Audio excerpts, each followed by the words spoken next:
Welcome to A Place of Yes, a podcast about how I moved through my darkest hour. And for me, that was in channeling my grief into good. Welcome to the show. This episode is a deeply heartfelt conversation with Dr. Al Freedman about what it means to raise a rare child from the father's perspective. Too often, fathers are overlooked in these stories. Their grief, their strength, their vulnerability, all can be tucked away while the spotlight focuses on mothers. But fathers are on this journey too, and their voices matter. With Father's Day approaching, we wanted to share this very special conversation in honor of all the dads navigating the complex path of parenting a child with medical challenges. A quick note, the audio quality in this episode isn't perfect. You may hear a few glitches, but we've done our best to bring you a strong and meaningful episode. We hope you'll stick with us.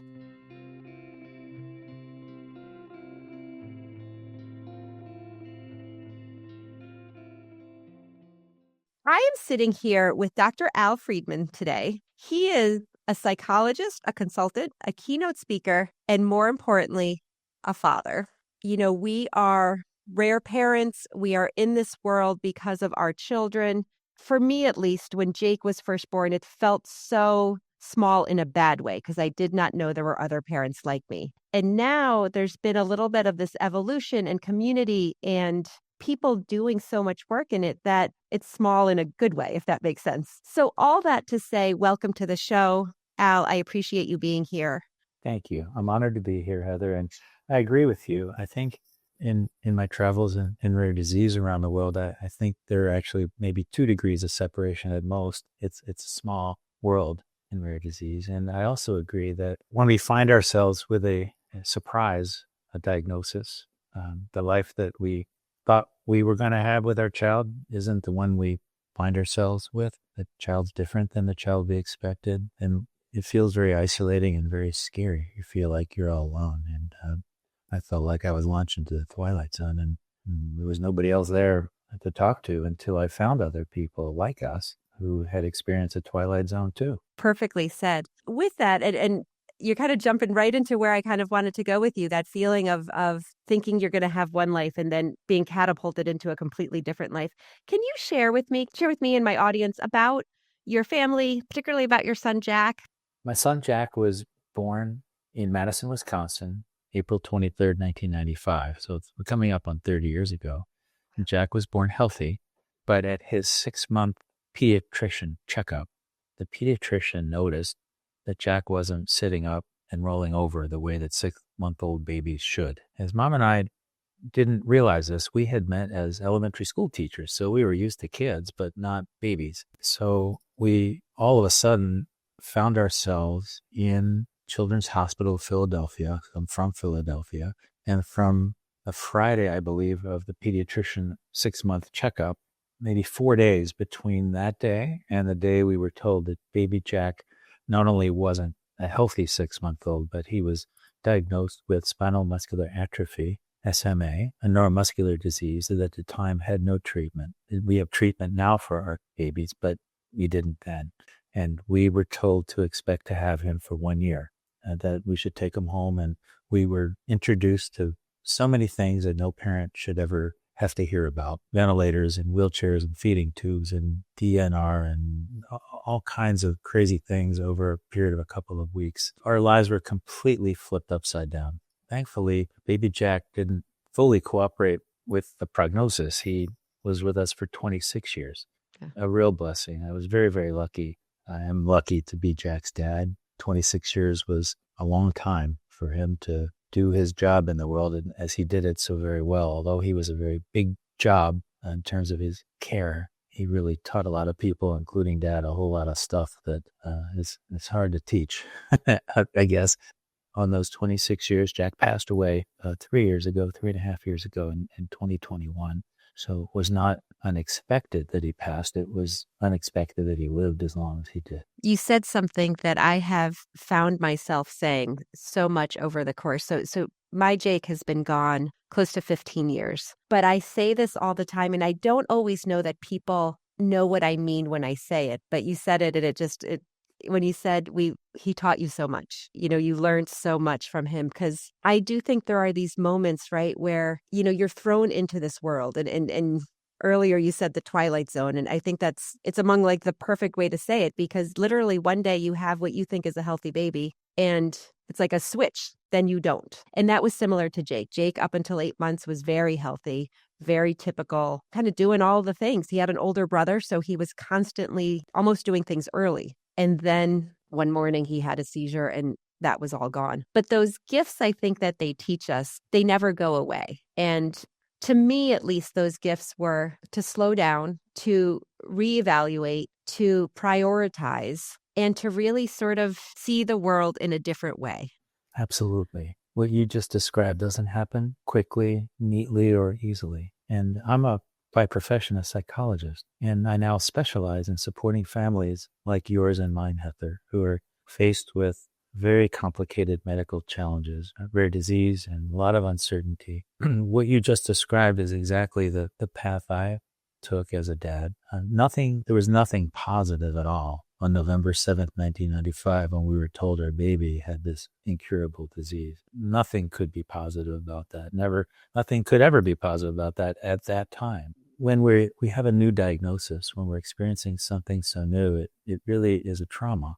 When I work with families in groups or individually who are reorienting to this new life that we find ourselves in, there's a real period of disorientation, a period of trauma. That's the twilight zone.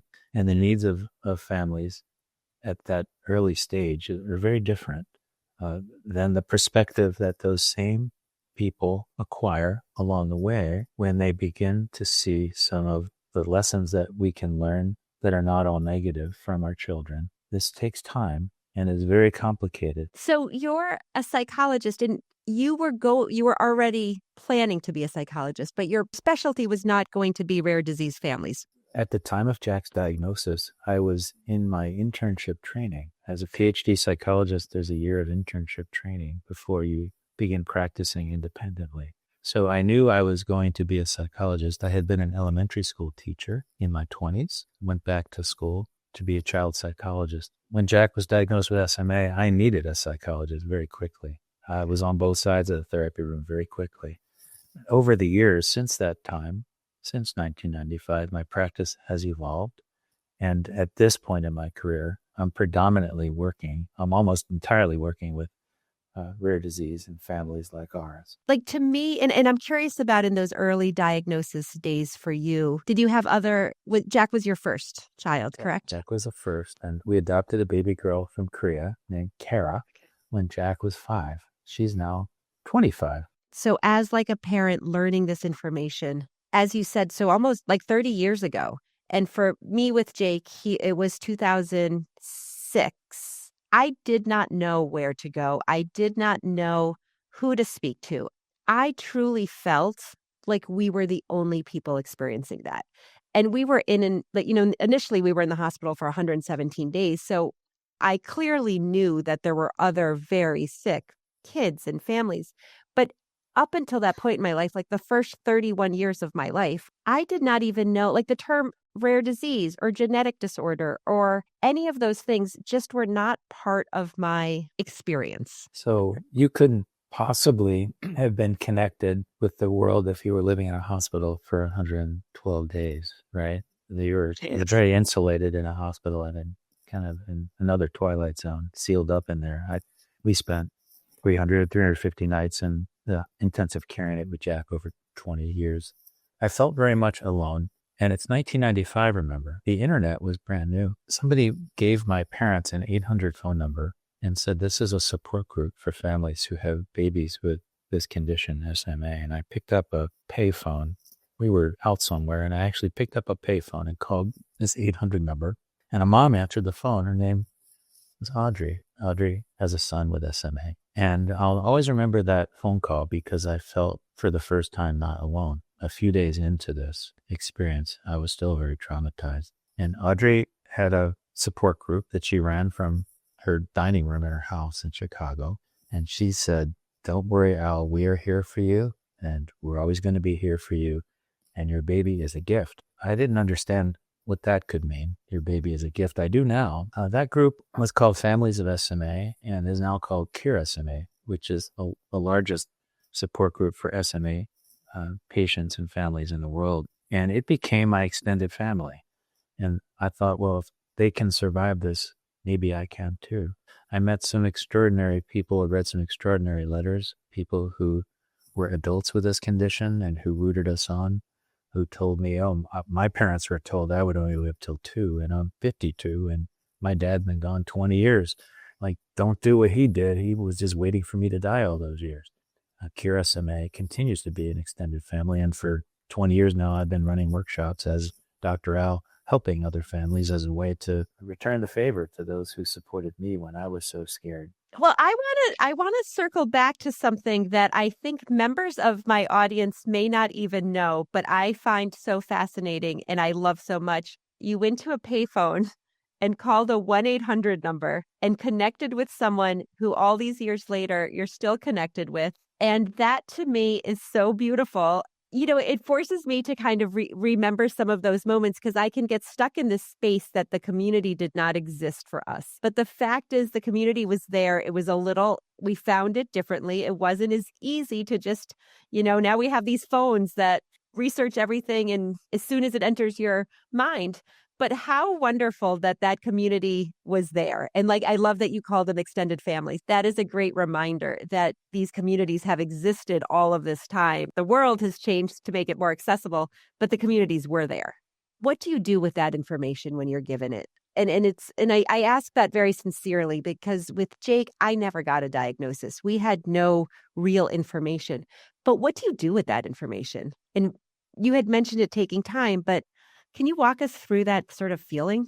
Yes, I've been on both sides of that feeling as a dad first, and now I help others through that feeling. It's a life-altering moment that's very hard to absorb.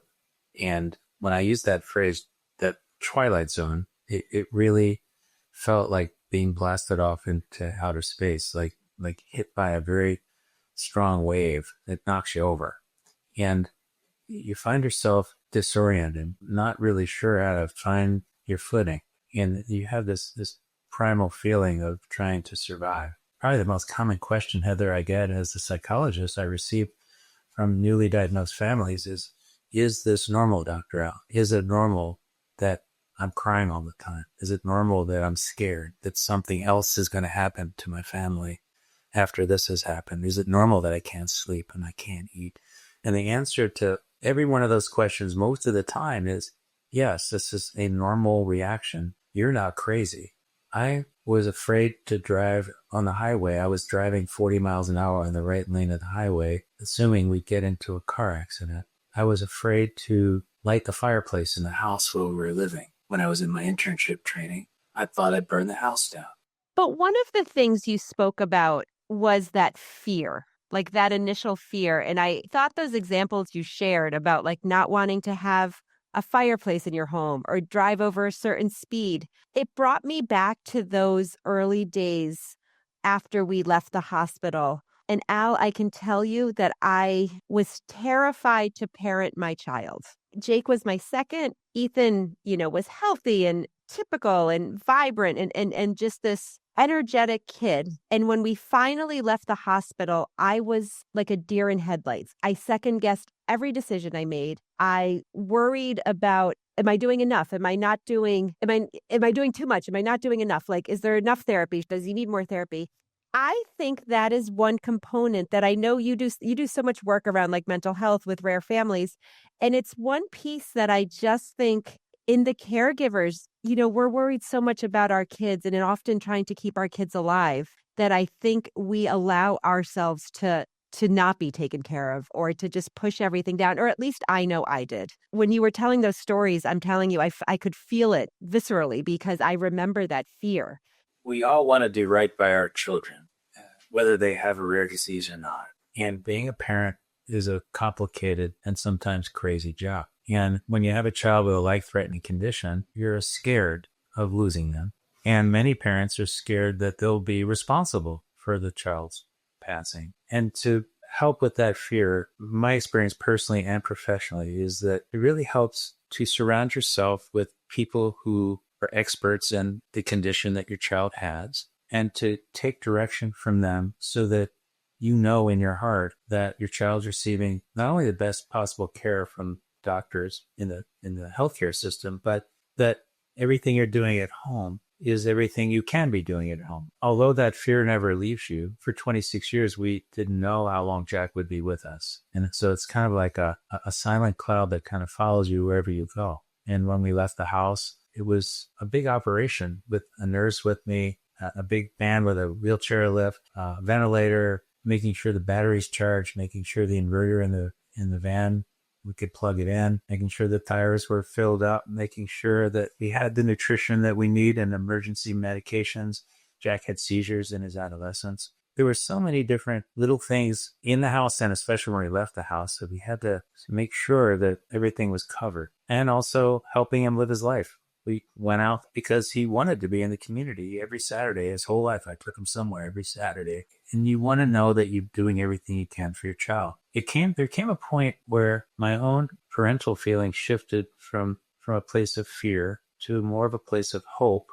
And I go fear to hope to love as I look back on 26 years. I think at a certain point when we had all our bases covered, knowing that we were doing everything we could for him and that he was living his life to the fullest, I came to a place where I knew that if we lost him when I took him out to the mall that day, that I would know that I did everything possible to give him the very best life that I could. I wanted to be able to look back at Jack's life, however short or long it would be, and look back positively about the life that we gave him and know that he lived every minute of that life the way that he could and the way that he should. Once I got over the fear hump, then I moved to hope that there was meaning in Jack's life and the hope that his life would have meaning and that we were doing everything we could to give him that life. And once I made that turn around the corner, things were a lot less scary to me. So right on the money, right? Because I think that you have to get through that fear, because in that fear, there's not living. It's just sort of, you're stuck. I agree. Like with Jake, we leaned into finding the best doctors and who was gonna understand him the most. But there also became, I think, sort of from the fear and into the hope, there also was that, and you've talked about it too a little bit, like that acceptance, right? Like that acceptance, not only of where we are in our life with our child and with the rare disease or, the diagnosis or the prognosis, but also acceptance that we know our child.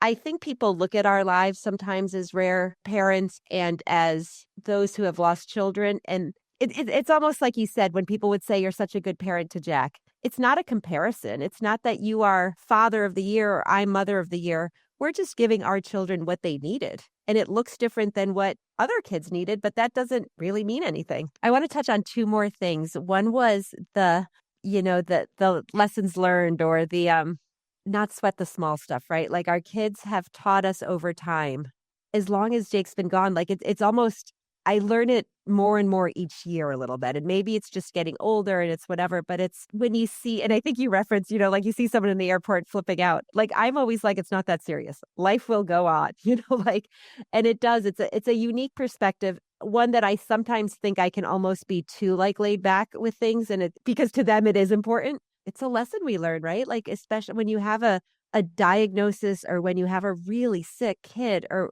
when you lose your child, you have to, it's in your face what's important and what's not. I often travel and give talks at conferences, and lessons learned is the frame that I now share with others. And there are a lot of lessons we've already talked about, the trauma of a diagnosis, living with a lot of uncertainty, the importance of community and connection, and many more. 20 years in, what came to me was a different lesson, and that was that along with the rare disease came some rare gifts too in my son's life and so many other kids and families I've known along the way. And one of the rare gifts that our kids offer is that gift of perspective. Everybody else's big problems are small problems. The gift of resilience, the gift of creativity, where you have to do things differently. They offer us perspective. And the list goes on of some of the rare gifts that come with the rare disease. And I've been speaking about that. I'm writing about that. And that's how I'm processing and reflecting on my 26 years with my son as I serve the community as a professional as well. When you said creativity, it made me think about what you had spoke about earlier, that every Saturday you went and did something with Jack. We very much believe too of like, how could we give Jake the best life? Like, and what did that look like? And it didn't look the same way as everyone else because, there were things that were limitations. And Jake didn't have quite as much equipment, but he had a lot of equipment. And, when you kind of said all the things you have to bring out, but it was worth it, right? It was worth it to have some sort of adventure and to make that happen. And, you said the gift of creativity, and it just reminded me of that, but it's just that joy. It's a lot of hard work, but with creativity, we're able to provide for our kids what they need. I just want to say that I'm sure that your Jake is very proud of you for doing all that you've done for so many years to help the rest of us. Well, I appreciate that. And it's always really special to me when I can connect with someone. It goes back to the beginning of the conversation where those early days feel so isolating and you feel so alone and you feel like you're the only person. And I still, all these years later, find such great joy in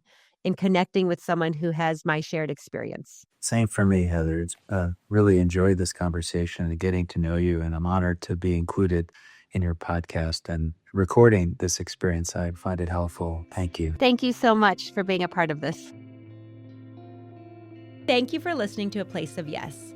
Please follow us wherever you listen to your podcasts. If you really like this episode, please share it with a friend. It would make a world of difference if we could just reach more people and share the work that we do and the stories we want to tell.